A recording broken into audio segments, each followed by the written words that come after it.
Welcome to Raiders of the Lost podcast. Please enjoy this interview we had with Ice Cube for Teenage Mutant Ninja Turtles Mutant Mayhem, as well as director Jeff Rowe, Ayo Edebiri, who plays April O'Neil, and the Turtles themselves, Nicholas Cantu, Micah Abbey, Shaman Brown Jr., and Brady Noon. These were filmed on June 25th and June 27th with Paramount Pictures in 2023. Teenage Mutant Ninja Turtles Mutant Mayhem hits theaters on August 2nd, 2023. James and Anthony, What's up, Ice? How you doing? Congratulations on the movie. Thank you, man. How y'all doing? We're doing fantastic. Now, you're one of the most influential cultural figures in Los Angeles. What are some of your favorite Los Angeles movies? Oh, man, my favorite Los Angeles movies, Boys in the Hood, Friday. Of course. You know, those are, some of my favorites, Straight Outta Compton. I think those are the best.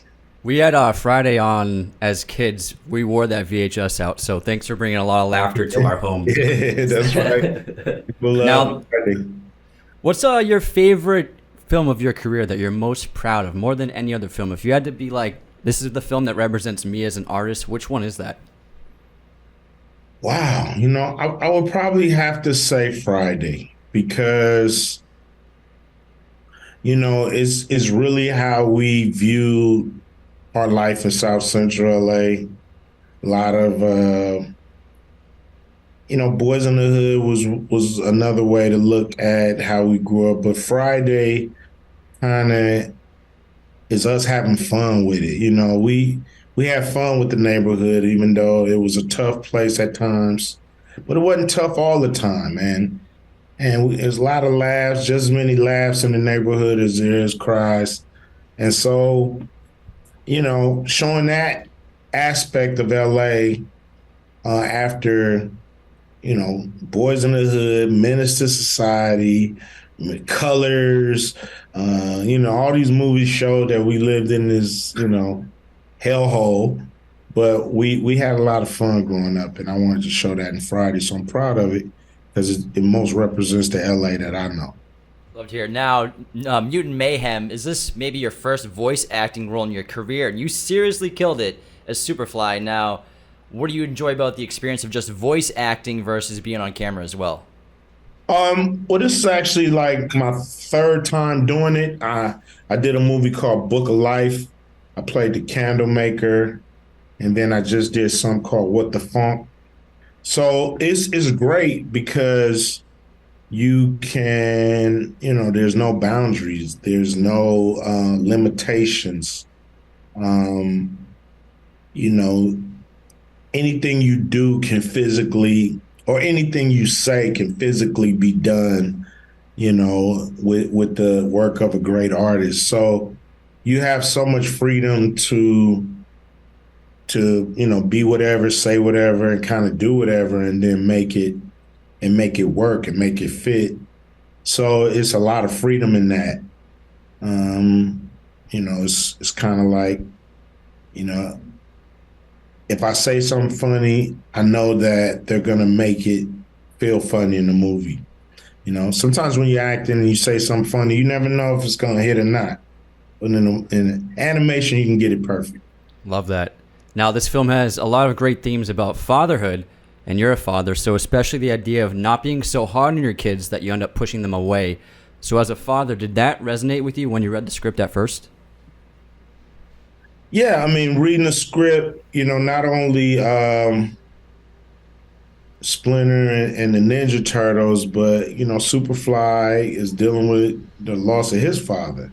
So I think it humanizes these characters to where they're more than just cartoons. They're real. They have real life situations that we all kind of go through here and there.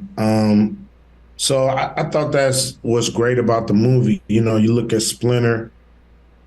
He is the heart of the movie. He is the one that makes you remember that what it's really all about. And he learns, he learns that You can't love too hard, and you can't hide from the world, no matter who wants to see you or not. And then you got Superfly. He a villain with a heart. He a villain he want to be friends. He don't want to be bad guy. He wants to be accepted. And I think we all can relate to wanting to be accepted no matter what, no matter how ugly you may be. You want a friend. So, the soundtrack in this movie is excellent, so many throwbacks. Did you have any input and suggestions for music to get put into the movie at all? Not at all. Jeff and Seth, they covered that. They did a great job. They didn't need me. The movie is perfect. Got hip hop. You can hear Tribe Called Quest in the movie. It's like you can't beat it with a stick. We have a question from one of our fans. This is from Evan. What inspired you to become an actor after you were already an established rapper? And how did you get that first major role in Boys in the Hood? Man, I was discovered. John Singleton saw something in me that I didn't see in myself. And he pursued me for about 2 years to even be in the movie because I wasn't really focused on that. I thought you had to be, a professional straight out of Juilliard or something to be an actor at the time. So I didn't feel I was qualified to act, and I didn't want to. I was trying to be the best rapper in the world. Thank God he stayed on me, and he encouraged me, and he let me know that it could be great. I think seeing, other people do movies, other artists and rappers,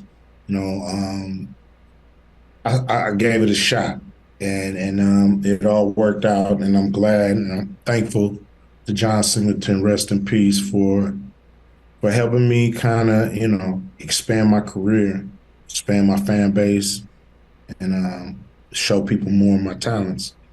Love it. Thanks so much for the time, Ice Cube. Congratulations on the movie and an incredible career. Take care. Take care, man. Later, man. Later. Hi, Ayo. Hi, how are you? We're doing great. So you play April O'Neil. Now, what do you like most about this interpretation of April versus the previous iterations of the character?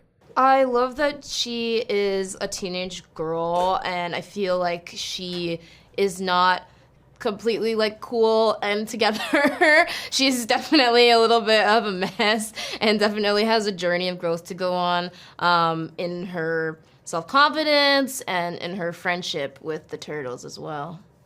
Absolutely. Now, you've done a lot of voiceover acting and on-camera acting. What are the differences between those, and how are they similar as well?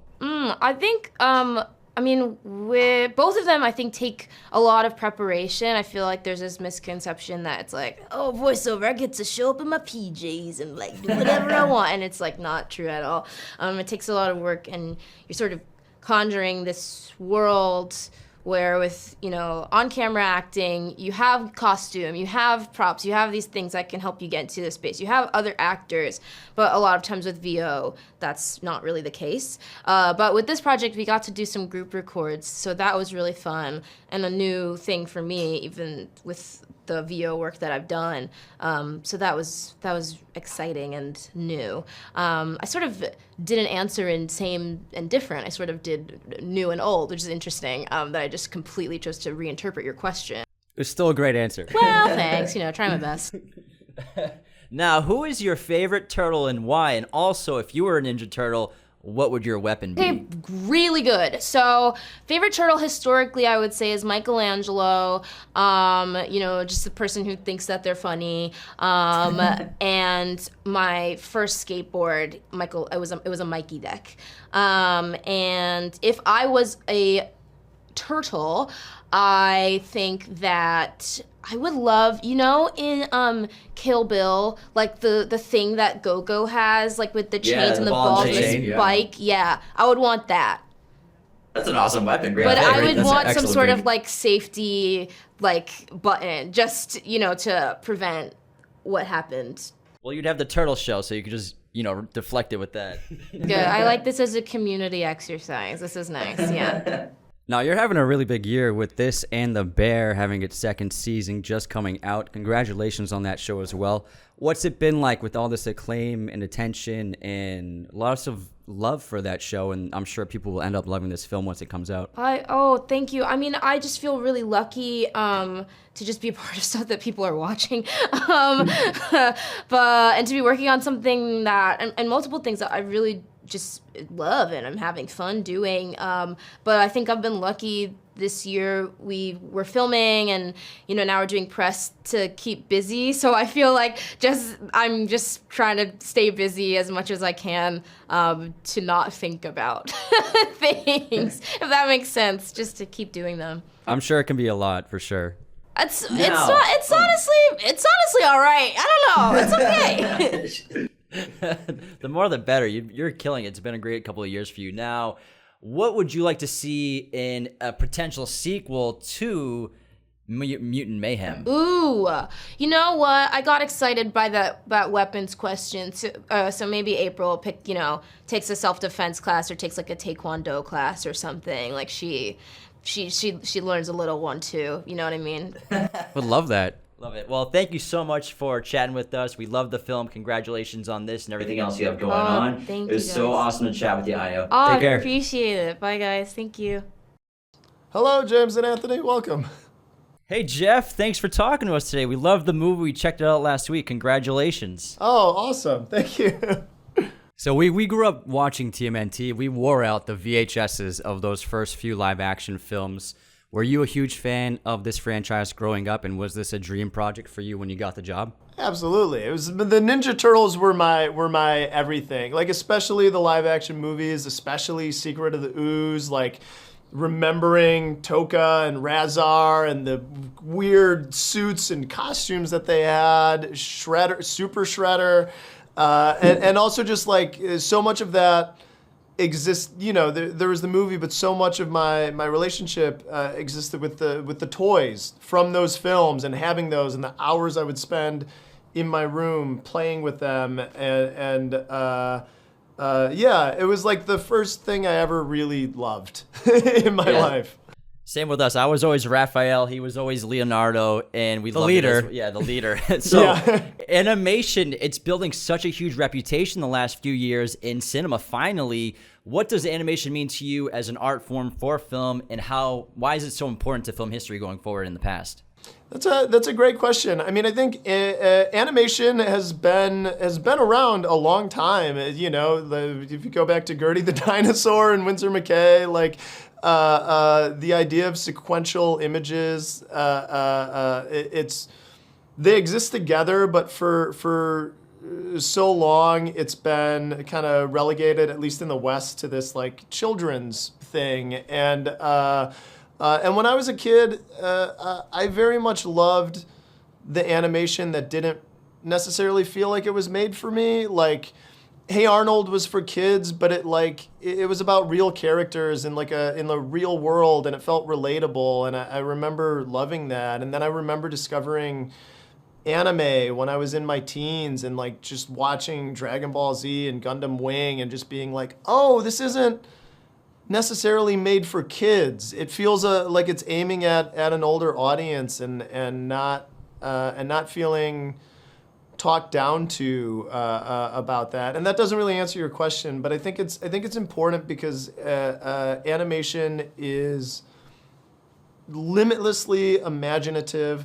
There's nothing that can't be done in it, and it's also such a pure, undiminished vessel for artistic expression. Like, it's just the hands of the artist being put up on the screen, and it just opens up so many different ways to express emotion and story.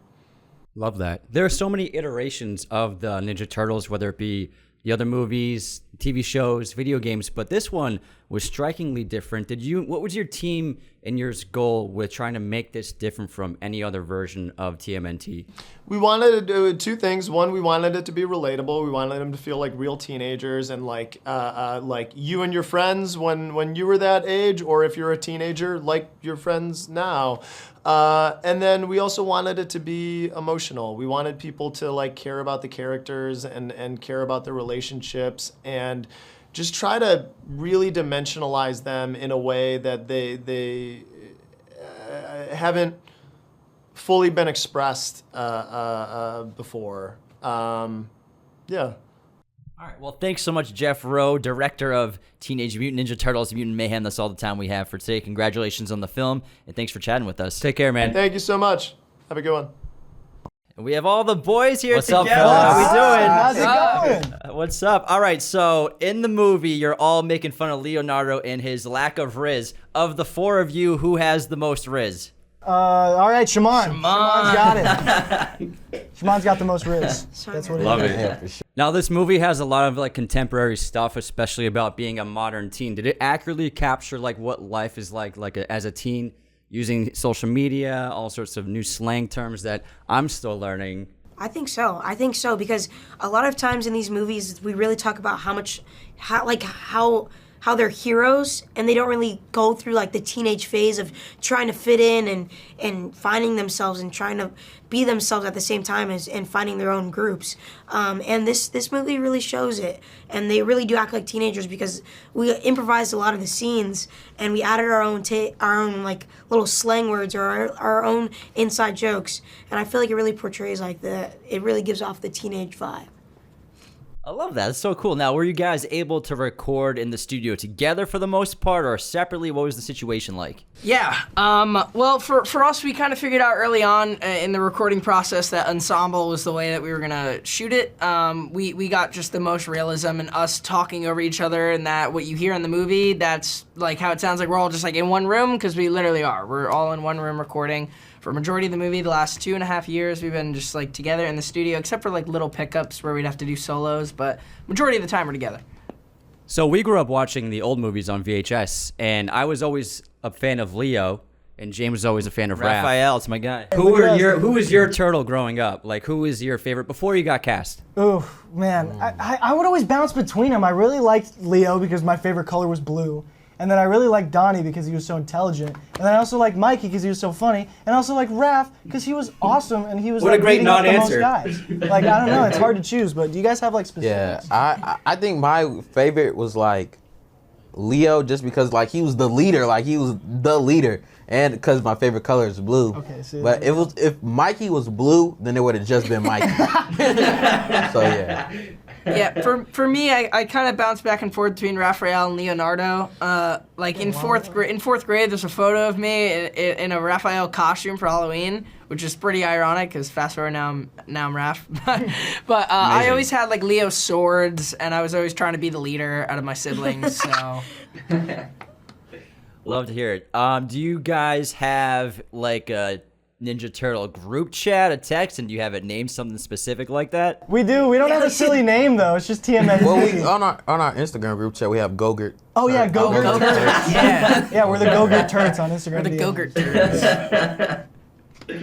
What do you want to see in the sequel to Mutant Mayhem? If we're doing a wish list, Oh, yeah. Krang. Turtles in space. Turtles in space. I like that Turtles in idea. space. Let's go to space. think- I mean, Dom Toretto did it. Why not the Turtles? Exactly. We're up next. We're going. I want them to, if we're hypothetically speaking, I want them to bring back some like fire characters like Krang. like Casey Jones, Ooh, Shredder, yeah, like Shredder. all. There's them. still so much like turtle stuff that we didn't even scratch the surface of with this movie. So if we Literally. get to do So more. much. So I would hopefully love we're to just see setting more. ourselves up for Yeah, this. and just maybe even a crossover, like cool crossover with somebody. Ooh. Yeah. Miles Morales. Yeah, we don't want to spoil it, but the ending teased so much more, so we can't wait to see it. Congratulations, guys! Thanks for chatting with Thank us. you That's all the time we have. Thank you so much. And We good really luck on the appreciate it. premiere and everything. Take care, fellas. Thank you so Thank much, you, guys. everyone. It was nice meeting you. These interviews were filmed in June 2023 before the SAG-AFTRA strike, and we had made an agreement with Paramount Pictures to release these interviews in July 2023 after the embargo was lifted for the film. Raiders of the Lost podcast is a Mirror Image production. Sound mixing done by Jacob Kossler. Opening music by Chase Jackson.